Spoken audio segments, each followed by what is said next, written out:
NSS group leader.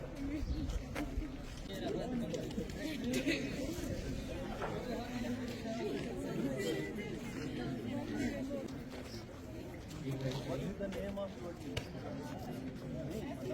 What's the name? Nero, which you check?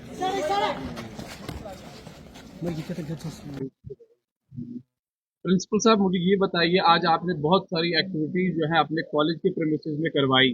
कौन कौन सी ऐसी activities जो है जिससे आपने बच्चों को उजागर किया? पहले मैं आमिर साहब आपका शुक्रिया अदा करता हूँ और सागिर साहब का भी कि आप हमारे कैंपस में आए और आज आप हमारे इस प्रोग्राम को हाईलाइट करने में आपका एक बड़ा योगदान रहेगा।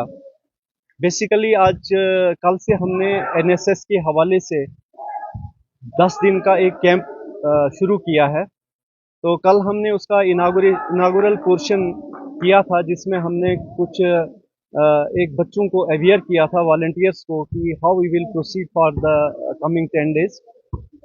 तो आज हमने सुबह ही एनवाईके के इश्तिराक से एक एक्टिविटी स्टार्ट की, that was run for fitness, जिसमें कॉलेज के बच्चों ने और बच्चों ने दोनों ने बड़ा बढ़ चढ़कर हिस्सा लिया और जिसमें उन्होंने ये एक प्लेज भी लिया कि हम इस एक्टिविटी को अपनी लाइफ में, इसको हमें लाइफ का हिस्सा बनाएंगे और अपने लाइफ स्टाइल को इसी तरह से हम ढालेंगे ताकि समाज में भी इसका मैसेज जाए और हर स्टूडेंट जो है वो पढ़ाई के साथ साथ जो फिटनेस का जो चैप्टर है वो भी साथ रहे। तो ये बताइए सर, आप ब्लीड रेड का नारा भी अभी तक दे रहे थे, बच्चों को समझा रहे थे कि ब्लड डोनेशन के कितने सारे फायदे हैं, बट आपने अपने कॉलेज में बच्चों को किस तरीके से आप मोटिवेट करेंगे इनको? क्योंकि बहुत सारे लोग इस चीज से डरते हैं। हालांकि अगर आपने तंदुरुस्त रहना है तो आपने ज्यादा ब्लड डोनेट करना है, ये कहा जाता है और ये प्रैक्टिकली भी है, ऐसा होता है साइंटिफिकली भी। बट आप किस तरीके से मोटिवेट करेंगे ब्लीड रेड के लिए अपने बच्चों को? बेसिकली जो 10 दिन का कैंप है उसमें फेज मैनर में आवर टू आवर कुछ एक्टिविटीज़ को अरेंज किया गया है, जिसमें हम चाहे वो ब्लड डोनेशंस के कैंप्स हैं और या फिर हमारा स्वीप की एक्टिविटीज़ हैं या क्लीननेस ड्राइव्स हैं, इन पर काफ़ी फोकस रहेगा और साथ साथ में हमारा प्लांटेशन ड्राइव पे भी फोकस रहेगा। जहाँ तक ब्लीड रेड की बात आप करते हैं, we are going to frame an inventory.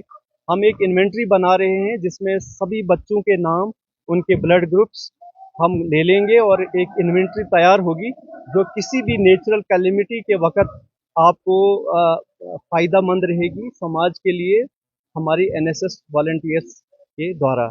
और जहाँ तक आपने ब्लड डोनेशन की बात की, ये बहुत ही, इसमें 2 फ़ायदे हैं। एक तो इंसान का जो ब्लड है ना वो रिजुविनेट हो जाता है, इससे भी हम बच्चों को मोटिवेशन दे सकते हैं और दूसरा ये है कि एक सेल्फ सेटिस्फेक्शन भी होती है। जब आप किसी की जान बचाते हैं तो ये अपने आप में एक बहुत बड़ी मोटिवेशन है, तो हमें बच्चों को इस तरफ लाना है। तो क्या ब्लड बैंक वगैरह वो तमाम इक्विपमेंट्स जो लगते हैं ब्लड डोनेशन के लिए, नीड होती है बहुत सारी मशीनरी और इक्विपमेंट्स की, तो तमाम चीज़ें यहाँ पे हो सकती हैं मेरे साथ? जहाँ तक ब्लड बैंक की बात है वो तो डोडा में है और अगर ज़रूरत पड़ी तो हम वॉलंटियर्स को डोडा भी भेज सकते हैं, जहाँ पर वो they can bleed red district headquarter Doda, जहाँ पे ब्लड को प्रिजर्व किया जा सकता है।